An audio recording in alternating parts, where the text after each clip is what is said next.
Gavin Pearce was no stranger to careful budgeting. At 34, he prided himself on living efficiently in his small but cozy home in Silverwood Heights, a peaceful suburban neighborhood known for tree-lined streets and friendly block gatherings. A self-taught handyman, Gavin had always gone the extra mile to cut down on expenses wherever he could. He'd replaced incandescent bulbs with LED lights, installed faucet aerators to save water, and even insulated his attic with extra layers of eco-friendly material. Yet, over the past few months, something perplexing had begun to occur. His electricity bills were climbing steadily. At first, he attributed the rise to seasonal changes. Perhaps the air conditioning ran more than usual during the hotter weeks, or maybe his new computer setup consumed more power than expected. But as he dove into the details, analyzing each statement, he noticed that his usage numbers didn't match the total cost. It was as if there were invisible watts being pulled from his home, slipping through his fingers unnoticed. Gavin started testing every appliance in the house, methodically turning devices on and off to see which ones might be spiking his energy consumption. He scribbled down notes in a small spiral notebook, creating a table of expected costs versus what the billing receipts showed. On paper, his calculations suggested a modest energy footprint. In reality, the numbers were inexplicably higher. His evenings soon became a routine of detective work.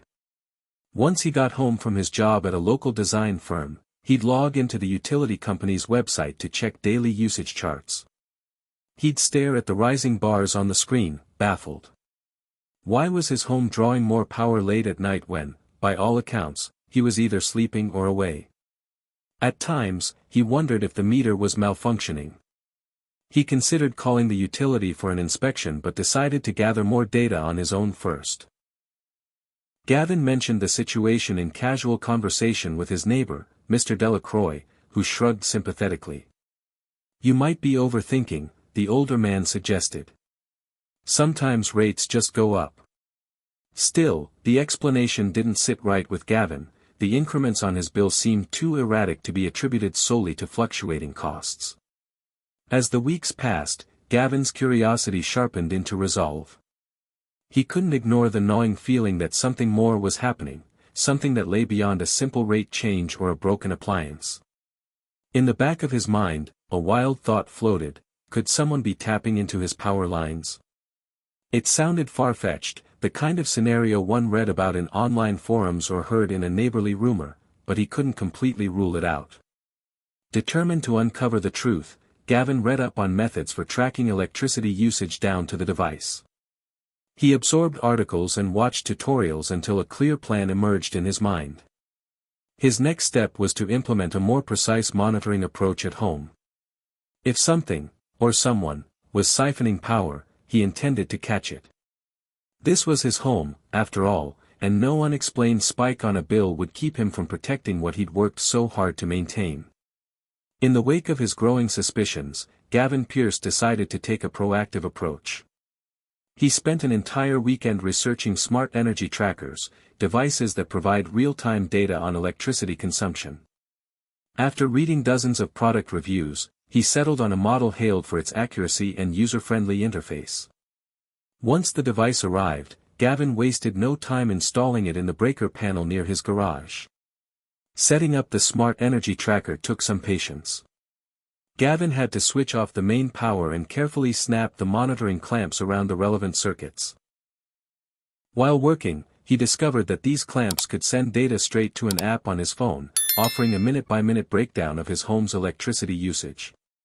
Satisfied with the initial test results, he flipped the power back on and watched the readings flicker to life on his screen. Next, he turned his attention to surveillance. Although he lived in a safe neighborhood, he wasn't taking any chances. He purchased a compact outdoor camera with night vision capability. Positioning it discreetly atop a corner of his porch, he angled the lens to capture both the driveway and the side yard where his external power sockets were located. If anyone was secretly tapping into his electricity, the camera would likely catch them in the act. With the tracker and camera in place, Gavin felt a mix of anticipation and nervousness. On one hand, he hoped to confirm that the rising bills were a simple error or a small oversight, maybe an appliance he'd overlooked was draining power. On the other, a quiet voice inside him insisted that he'd soon discover something more disturbing. In the days that followed, he developed a nightly routine. After dinner, Gavin would open the energy tracker app on his phone, scanning for unusual spikes. Then he'd check the camera feed to ensure everything looked normal outside. At first, it all seemed mundane. His usage curves were typical, reflecting the lights in the living room, the refrigerator's cycles, and occasional air conditioning. The camera showed nothing but faint images of passing cars and an occasional stray cat. Just as Gavin began to doubt his own suspicions, a sudden jolt in the energy tracker data appeared late one evening. He watched as his usage spiked significantly around 2 a.m. Curiously, he'd been in bed for hours with all major appliances turned off. Eager but apprehensive, Gavin opened the surveillance app to see if there was any corresponding footage. To his disappointment, the camera replay for that particular window was dark and uneventful, no movement or signs of anyone tampering with his outlets. Yet the data on his phone didn't lie, something had drawn a noticeable amount of power. Over the next couple of nights, the same pattern emerged, an inexplicable surge, followed by hours of normal levels. Determined to dig deeper, Gavin tweaked the camera's sensitivity settings and positioned an additional motion-activated light near the side of his house. If someone was sneaking onto his property, the light would catch them off guard, and the camera would record every detail. He even placed small reflective markers near his outdoor power sockets, hoping to make them more visible on the footage. By the end of that week, he felt like a vigilante in his own yard, patrolling for an invisible culprit. It was a strange feeling, living with the tension of expecting a trespasser yet seeing no clear evidence. Still, Gavin stayed resolute. He believed the truth would come to light, and he was prepared to protect his home from whatever, or whoever, was draining his electricity. Another week passed, and Gavin Pierce was more attuned than ever to the subtle details of his energy consumption. Each morning, he woke up and examined the overnight data from his smart energy tracker. Each evening, he scoured the camera feed for any signs of movement. For a while, he found nothing out of the ordinary, just a few random cats, the occasional raccoon scuttling around, and one or two neighbors walking their dogs later than usual. Then, on a Wednesday night around midnight, his phone buzzed with an alert from the surveillance camera's motion detector. Half asleep, Gavin tapped the notification and saw a live feed of a sleek, high-end electric coupe quietly pulling up to the curb by his driveway. The vehicle's headlights were off, and the driver was clearly trying to remain unnoticed. Gavin's eyes widened. He watched, transfixed, as the driver's door opened to reveal a woman he didn't recognize. She appeared to be in her mid-30s, well-dressed, with long, dark hair pulled into a neat ponytail. She glanced around furtively, then popped open the flap on his outdoor power socket. Within seconds, she plugged in a charging cable connected to her electric car. The entire act was executed with a practiced swiftness that suggested this wasn't her first time. His heart pounded, a mix of anger and shock flooding through him. So he wasn't imagining things, someone truly had been stealing his electricity. And not just anyone, but a woman with a pricey electric vehicle brazenly helping herself to his resources as though it were a public charging station. Unable to sleep, Gavin stayed up, phone in hand, watching this unauthorized charging session unfold in real time. The woman occasionally checked her watch, presumably waiting for enough of a charge to get where she was going.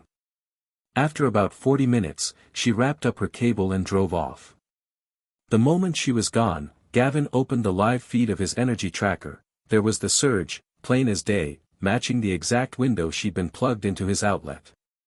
The following day, he felt an urgent need to check for more evidence. Sure enough, replaying older camera footage revealed that this woman, who he would soon learn was named Julia Harrington, had been sneaking over several nights each week. Sometimes, she arrived around midnight, other times, closer to 3 in the morning.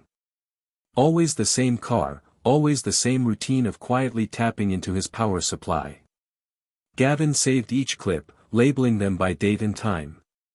A swirl of emotions plagued him, frustration that someone was violating his property, anger at her audacity, and a strange sense of betrayal that a neighbor, or someone living nearby, would do this without so much as asking permission. His rising electricity bills finally made sense. He found it ironic that a person who could afford a high-end electric coupe would stoop to stealing electricity from a modest homeowner. After collecting all the video evidence, Gavin resolved to confront her directly, politely but firmly. He wasn't eager for a fight, but he couldn't continue shouldering the cost of charging someone else's vehicle. That evening, he decided to wait outside around the time she usually appeared. If Julia showed up, he'd speak to her face-to-face and show her what he had recorded. Sure enough, just past 1 in the morning, the sound of a quiet engine rolling up to the curb reached Gavin's ears. From the shadow of his front porch, he watched as Julia exited her car and headed straight for the familiar outlet. Before she could plug in, Gavin stepped forward, flashlight in hand. "Excuse me, miss," he said, his voice steady despite his racing heartbeat, "but that's my private power socket." Julia froze, one hand gripping the cable. She glanced up, startled, then quickly tried to regain composure. My battery is really low," she stammered, forcing a polite smile. "I figured it wouldn't be a big deal if I borrowed a little charge." Gavin gestured to his porch camera. "I actually have footage of you doing this multiple times. I've been noticing spikes in my electric bill for weeks now, and I installed a system to confirm my suspicions." She frowned, an edge of defensiveness creeping into her tone. "Look, I'm not stealing. Electricity is everywhere, and I only needed a bit. Besides, if you can afford your bills, why make a fuss?" Appalled by her dismissive attitude, Gavin calmly explained how he'd collected timestamps, video clips, and data from the smart energy tracker. "I'm more than willing to share this with law enforcement if necessary," he warned, trying to remain civil. Julia's expression shifted. A hint of panic mingled with defiance as she glanced back at her car. "You're acting like I broke into your house or something. It's just power." The tension was palpable. Gavin stood his ground, ready to negotiate a solution, but also prepared to escalate if she refused to acknowledge her wrongdoing. Little did he know that her response would reveal an entirely different layer of entitlement and manipulation, one that would soon draw the attention of the local patrol unit and the rest of his neighbors. Standing in the glow of his porch light, Gavin Pierce took a steady breath as he confronted Julia Harrington. Her midnight visits to his driveway had finally been exposed, and now she faced him with a mixture of indignation and feigned innocence. The cable dangled from her hand, still inches away from the power socket she'd intended to exploit yet again. "Ma'am," Gavin began cautiously, "I have you on camera plugging your car into my outlet on multiple occasions. This isn't simply borrowing, it's unauthorized use of my electricity. Do you understand that it affects my bills?" Julia tossed her hair over her shoulder and let out a short laugh. "You make it sound like I'm some kind of criminal," she scoffed. "Electricity is cheap, anyway. What's a few kilowatt-hours here and there? I drive an eco-friendly car, for heaven's sake. Shouldn't you be happy I'm not spewing fumes?" Gavin's patience wavered. "That's beside the point. Driving an electric car is great, but charging it on someone else's dime is not. I installed a surveillance system exactly because I noticed inexplicable charges on my monthly statement." Rather than looking remorseful, Julia's expression hardened. "Look," she said bluntly, "my battery gets low sometimes when I'm out.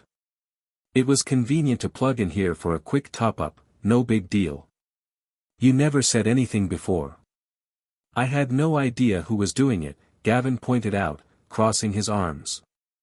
"That's why I set up the camera and the monitor. Now that I know, I'm telling you directly, stop. Or at least arrange to pay for what you use." She paused, her eyes flickering to the small camera perched near the corner of Gavin's porch. It was clear she felt exposed, caught in the act without a plausible defense. Yet her pride refused to yield. She let out a dismissive snort. "Pay you? For electricity? Please. I wasn't exactly opening your wallet." A flicker of anger passed over Gavin's face, but he tried to keep his voice level. Electricity isn't free. If you had come to me months ago and asked to chip in for the cost, that might have been a different conversation.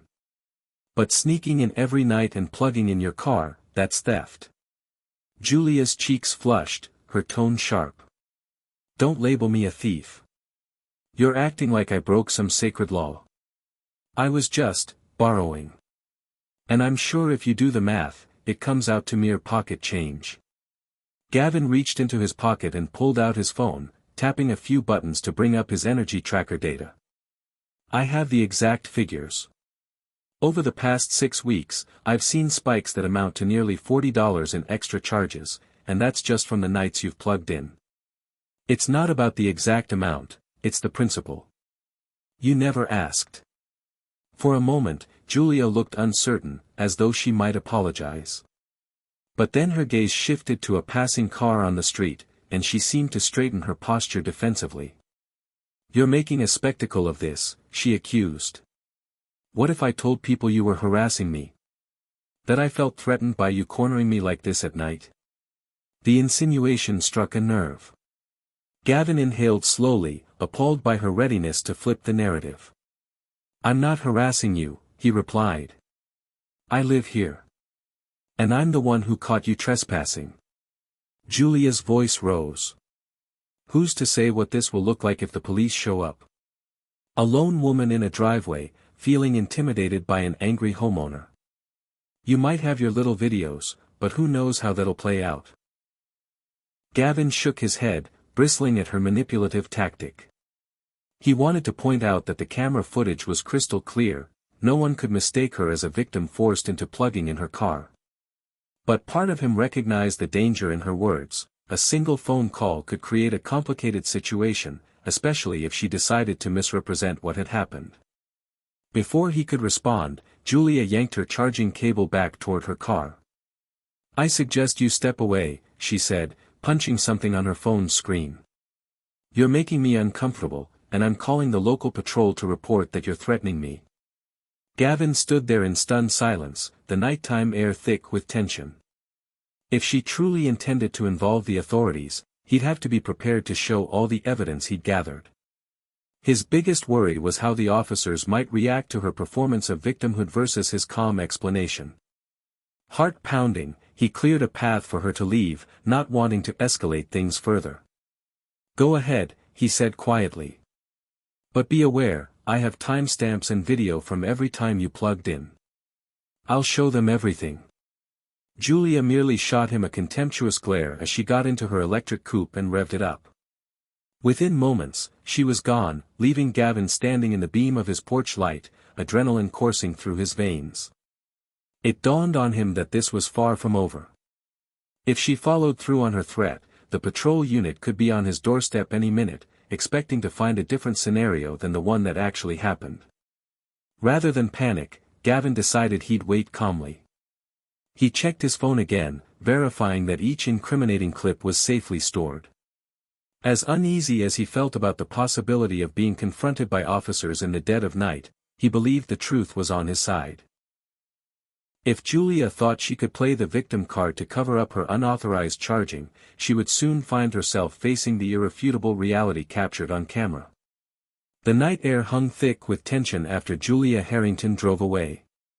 Gavin Pierce stood on his porch, phone in hand, half expecting the local patrol officers to roll up any moment. Although Julia had left, the confrontation still reverberated in his mind. She had threatened to call the authorities and accuse him of harassment. In truth, he was the one who had discovered her stealing electricity, yet she was twisting the story in an attempt to paint him as the aggressor. For a few minutes, the street remained quiet.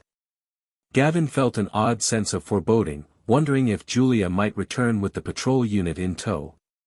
His breathing gradually steadied, and he stepped inside, locking his front door but leaving the lights on. If the police did come knocking, he wanted to be prepared. He paced the living room, replaying every detail. He remembered how she scoffed at his accusations, her dismissive comments about borrowing power. But most troubling was her sudden shift to calling the patrol, using phrases like feeling threatened to frame the narrative. Gavin sighed, rubbing his temples. He wasn't naive, he knew all too well how accusations from one person could overshadow truth without proper evidence. He was relieved he had recordings, both from his smart energy tracker and the surveillance footage. Finally, about half an hour later, headlights cut across his windows. A dark-colored patrol car pulled up outside. Two officers stepped out, scanning the area with cautious curiosity. Gavin could see them from the living room window, so he opened the door and stepped onto the porch, hands visible and voice calm. "Good evening, officers," he said, nodding in greeting. "I'm guessing you're here because of a call from Ms. Julia Harrington." They exchanged glances. The older officer, whose name tag read Sergeant Butler, stepped forward. "We got a call from a woman who claimed she was harassed and felt unsafe," he stated. "She mentioned something about being confronted while she was on the sidewalk." Gavin exhaled steadily. "I'd like to clarify a few things. First, I have evidence that she was repeatedly charging her electric vehicle using my outdoor socket, which I never authorized. Second, I confronted her tonight after installing cameras to confirm who was responsible. I have video recordings if you'd like to see them." The second officer, a younger man named Officer Reyes, inclined his head. "You have footage of her on your property?" "Yes," Gavin replied. "She's been coming here at odd hours. It's all on camera, date-stamped and time-stamped. And my smart energy tracker logs the corresponding usage spikes." Sergeant Butler's gaze sharpened. "We'll need to view that footage. Ms. Harrington told us you threatened her." Gavin nodded, stepping inside to retrieve his tablet. "I can show you everything." He led them to his living room, where he pulled up the surveillance app. With a few taps, he brought up the clips from the previous nights, showing Julia pulling into his driveway, plugging her cable into the socket, and waiting while her car charged. The officers watched in silence. Each file told the same story: the sleek electric coupe rolling in after dark, the woman glancing around to avoid detection, then connecting to Gavin's power supply. There was no confrontation in those older clips, just the undeniable act of her siphoning electricity. Finally, he played the night's most recent clip, which caught the tail end of their argument. The audio was somewhat muffled, but it captured Julia's voice rising in indignation, followed by Gavin calmly stating that he had proof of her actions. The footage ended shortly after she threatened to call the patrol, painting a scene entirely at odds with her claim that he was harassing her. Officer Reyes broke the silence first. "It doesn't look like you threatened her," he remarked. "If anything, she's the one who escalated the situation." Sergeant Butler nodded in agreement. "This footage is quite clear. She's plugging her vehicle into your outlet without permission. That's an unauthorized use of your resources." Relief washed over Gavin's face. "I appreciate you taking the time to watch.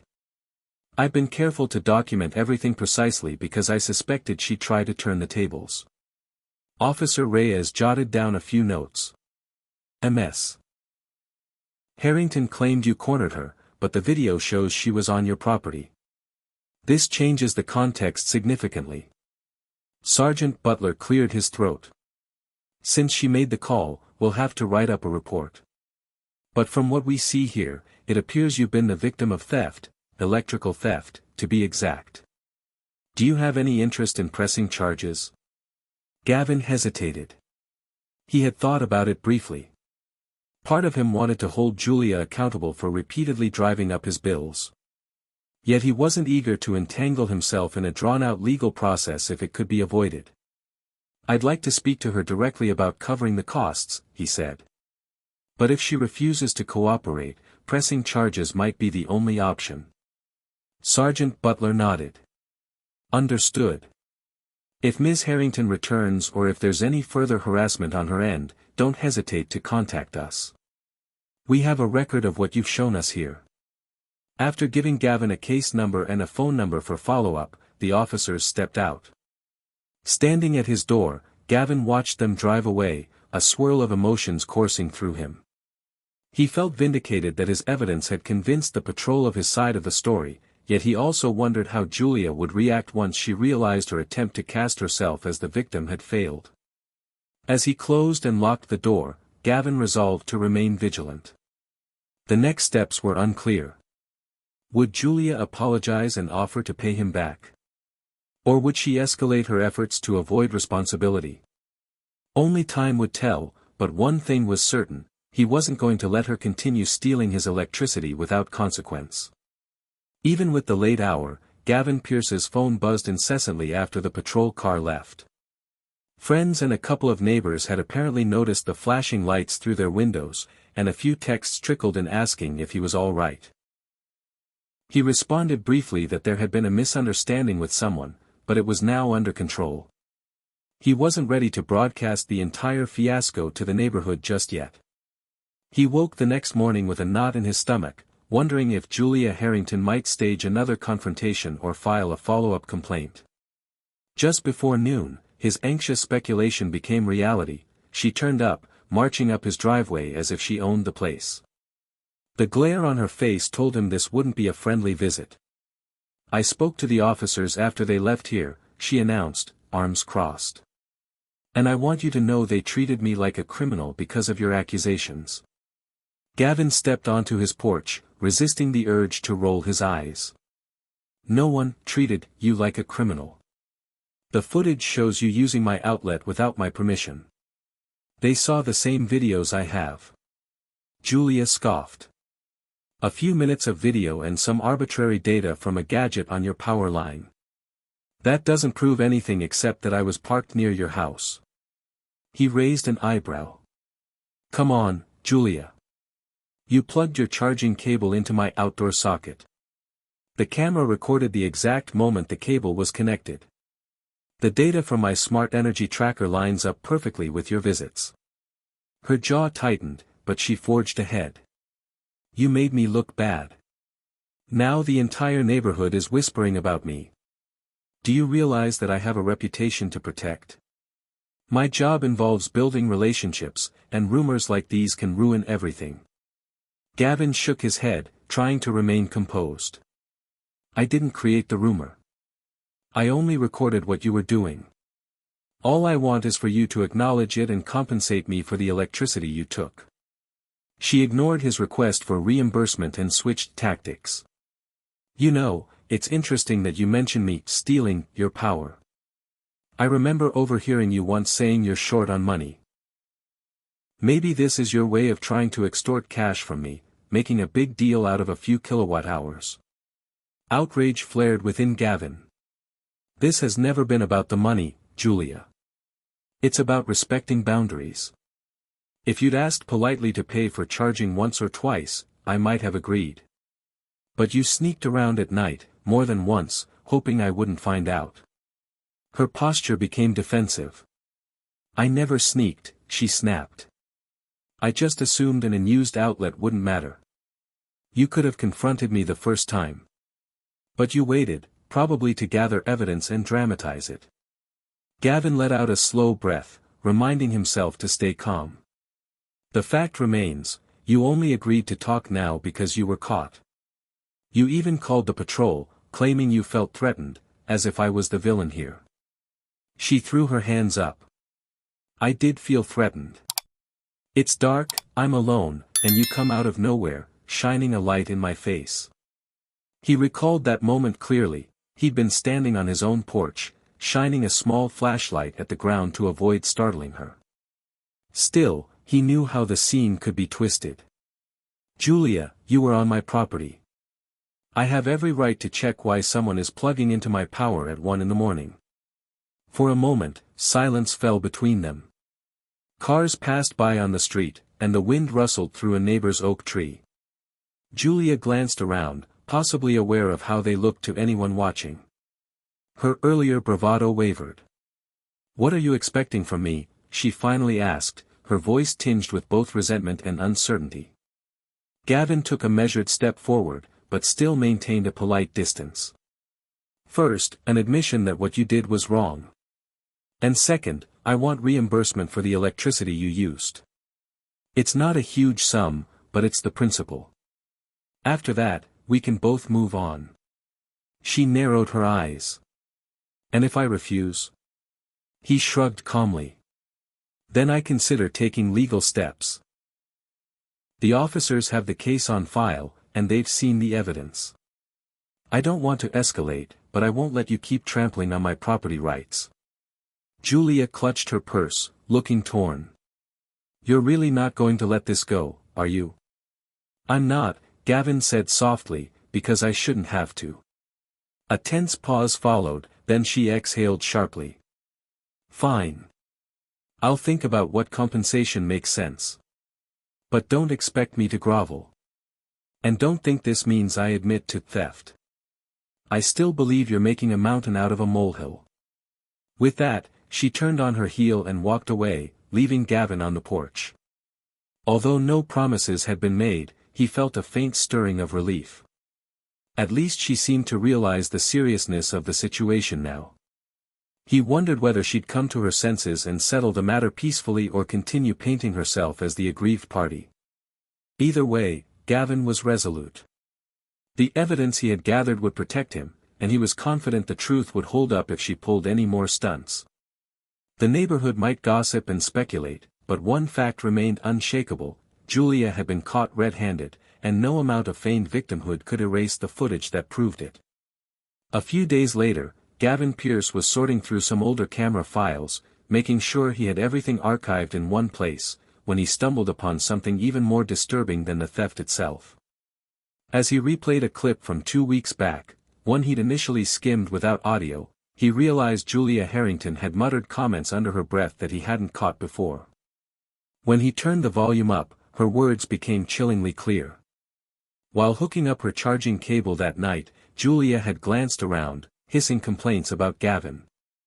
Most of her muttering was about how inconsiderate he was for not offering free electricity. But then, in a lowered tone, she had lobbed thinly veiled insults tinged with racial and cultural bias, implying that he was probably one of those cheapskates and these people never know how to share. Though not overtly explicit, the undertones were undeniably discriminatory. Gavin sat there, stunned. He'd initially been outraged that she was stealing from him. Now, he realized her entitlement ran deeper, fueled by a prejudice that painted him as inferior or somehow undeserving of basic respect. Anger smoldered in his chest, but beneath it lay a profound disappointment. In Silverwood Heights, a neighborhood he believed was progressive and inclusive, here was a neighbor displaying age-old biases dressed up as casual remarks. He contacted the local patrol station to inform them he'd found additional footage relevant to his case. Sergeant Butler, the officer who had previously reviewed the recordings, agreed to come by in person. Within a few hours, Butler arrived, accompanied by Officer Reyes. Gavin led them to his laptop, where he queued up the newly discovered clip. The two officers listened intently, their expressions darkening at the audible remarks. While the law in their region didn't always prosecute derogatory language on its own, the statements could contribute to the overall context of Julia's behavior. Officer Reyes made notes, while Sergeant Butler shook his head in dismay. "This adds another layer," Butler remarked, removing his cap and running a hand through his hair. "Not only did she take your electricity, she apparently holds some discriminatory views." Gavin, arms crossed, took a breath. "I'm not surprised that prejudice still exists, but it's jarring to see it so personally targeted. I hate that it's part of this entire mess." The officers thanked Gavin for sharing the file, stating they would add it to the ongoing report. Although it wasn't guaranteed that such remarks would lead to additional charges, the footage would provide essential context if Julia tried to twist the story further. It also underscored her mindset, someone who felt entitled to steal and then demean the person she was exploiting. Word of these developments began to circulate among the local residents. A few neighbors, upon learning that Julia had resorted to bigoted language, rallied around Gavin. Mrs. Ramirez from across the street dropped by with homemade cookies as a gesture of support, lamenting how she never suspected such behavior from Julia. Others muttered that the neighborhood's welcoming vibe was tarnished by one person's prejudice. In the days that followed, a subtle shift occurred. Those who had initially stayed out of the feud, perhaps not wanting to take sides, started leaning toward Gavin's account. They recognized that he wasn't just complaining about electricity bills, he was dealing with a neighbor who had crossed ethical and moral boundaries. People began approaching Gavin to say they'd seen Julia's car near his property at odd hours, corroborating his timeline. A few apologized for not believing him sooner. Meanwhile, Julia's interactions with the neighborhood grew strained. Some residents confronted her about the allegations of racist comments, while others simply avoided her altogether. She maintained her stance that Gavin was overreacting, but her words carried less weight each day. The quiet condemnation from her fellow neighbors seemed to rattle her, and she became increasingly defensive in public encounters, sometimes snapping at people who offered even the mildest criticism. Gavin took no pleasure in her mounting social isolation. He wasn't out to ruin her life, he only wanted restitution and an acknowledgement of her wrongdoing. Yet the more he heard about her lashing out, the more he worried she might be spiraling into anger rather than facing reality. If she refused to accept responsibility, a legal confrontation might be unavoidable. In a final twist, Sergeant Butler called Gavin one afternoon to say that Julia had reached out to the station. She wanted to discuss the possibility of resolving matters amicably. Curious but cautious, Gavin agreed to meet at the precinct. He arrived to find Julia and her lawyer waiting in a conference room, along with Officer Reyes. Her lawyer spoke first, explaining that Julia wished to settle any claims of stolen electricity without going to court. He mentioned the possibility of a written agreement where she'd reimburse Gavin for the estimated costs, plus a bit extra for any inconvenience. Gavin listened, arms folded, as Julia sat silently, gaze lowered. He leaned forward, placing a printed summary of the kilowatt-hours used on the table. "I'm open to that," he said evenly, "but only if we address the hateful remarks she made. There needs to be an acknowledgement that her behavior was unacceptable, both the unauthorized charging and the discriminatory comments." Julia's cheeks reddened. She muttered something under her breath. The lawyer pressed his lips together, clearly aware this was non-negotiable.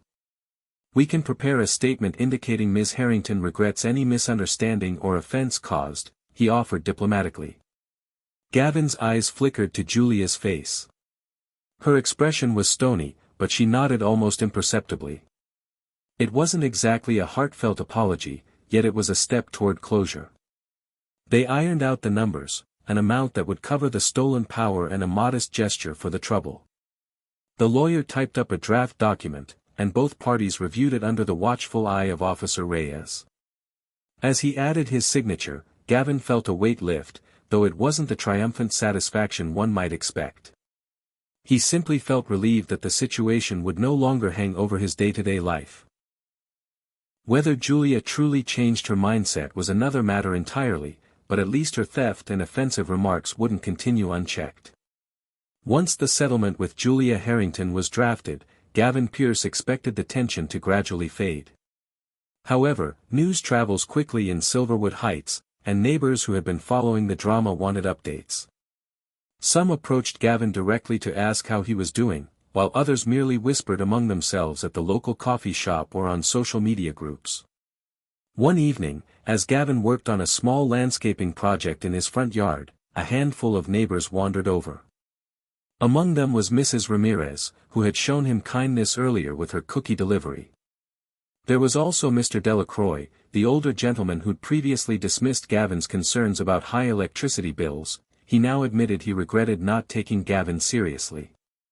"Is it true?" asked Mrs. Ramirez, concern evident on her face. "That she was stealing your electricity and making nasty remarks about you?" "I heard some rumors, but I want to hear it straight from you." Gavin nodded, pausing with his shovel.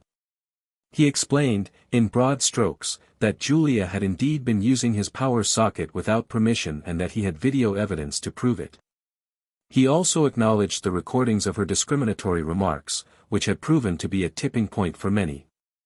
"I'm not trying to smear her," he clarified. "But people deserve to know why I took the steps I did." As more neighbors trickled over, the conversation became a mini town hall. Some were horrified. Others nodded sagely, mentioning their own suspicions about Julia's conduct. One person mentioned hearing her complain about certain types of people moving into the neighborhood. Another recalled noticing her car parked oddly late at night near various homes, though they hadn't connected the dots until now.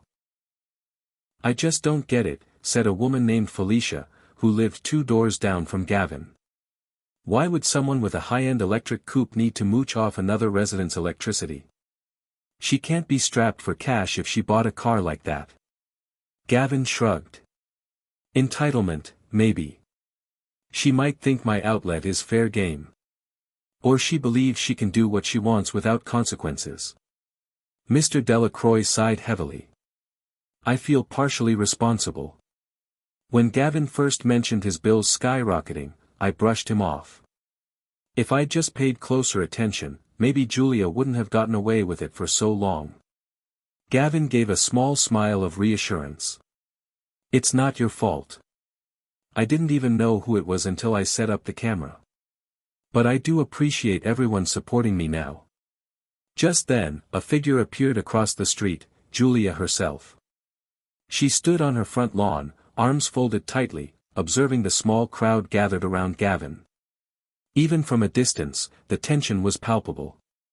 She seemed to realize that the neighborhood sentiment had largely turned against her. Words of condemnation muttered among neighbors carried on the evening breeze, and she pursed her lips, retreating indoors rather than facing them. "This whole thing is so unfortunate," said Mrs. Ramirez, shaking her head.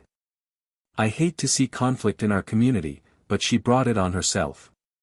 Others nodded. A few voiced how they'd once welcomed Julia when she moved to Silverwood Heights, attending block parties and giving her recommendations for local services. They never expected her to show such blatant disregard for a neighbor's property and stoop to biased language. Gavin found the sense of collective support heartening but also slightly overwhelming. He had never aspired to be at the center of the neighborhood's attention, much less for a dispute like this. Yet he couldn't deny feeling validated. For weeks, he'd questioned himself. Was he imagining things? Was it worth the trouble? Would anyone believe him? Now, he saw that many were willing to stand up for him once the evidence spoke for itself. "Thank you all," he said at length, leaning on his shovel. "I'm hoping we can put this behind us soon. I've reached a settlement with her to reimburse me for the electricity and, hopefully, that puts an end to it." Felicia gave him a warm smile. "You handled it with more grace than a lot of people would have. Some folks would have pressed charges immediately." It was a sentiment echoed by several of them. Gavin, though he appreciated their praise, couldn't help a lingering worry that Julia might still lash out in some way. After all, the legal settlement didn't guarantee a change of heart on her part. It simply forced her to pay what she owed and acknowledge some wrongdoing. Human nature being what it was, he feared resentment might brew beneath the surface. Still, the sense of communal solidarity buoyed him. As the gathering disbanded and neighbors went back to their houses, Gavin felt a renewed sense of belonging. Silverwood Heights wasn't perfect, Julia's behavior made that painfully clear, but at least he knew there were people around him who cared about integrity and fairness. Later that night, as he tidied up his landscaping tools, he saw lights flick on in Julia's front window. It crossed his mind to wonder how she felt now that the community had turned its gaze on her. If she'd harbored illusions of painting herself as the victim, the additional footage revealing her biased comments had undercut that narrative. Whether she would eventually apologize or remain defiant was anyone's guess. Gavin sighed, reminding himself that he'd done all he could. The new cameras and the smart energy tracker remained in place, a continuing deterrent should Julia, or anyone else, ever get the idea to siphon power again. He could only hope that with the neighborhood aware and supportive, the matter would finally rest, allowing everyone to move forward in a more transparent, respectful environment. Despite the public fallout and the pointed discussions around Julia Harrington's actions, Gavin Pierce decided against escalating the situation any further. His primary desire was to recover the funds for the electricity she had taken, nothing more, nothing less. If she complied with their settlement agreement, he had no intention of dragging her through the courts or demanding additional compensation. A week passed without incident. Gavin's surveillance recordings showed that no one had attempted to use his outlet. The smart energy tracker, too, reported consistent numbers that aligned perfectly with his legitimate household usage.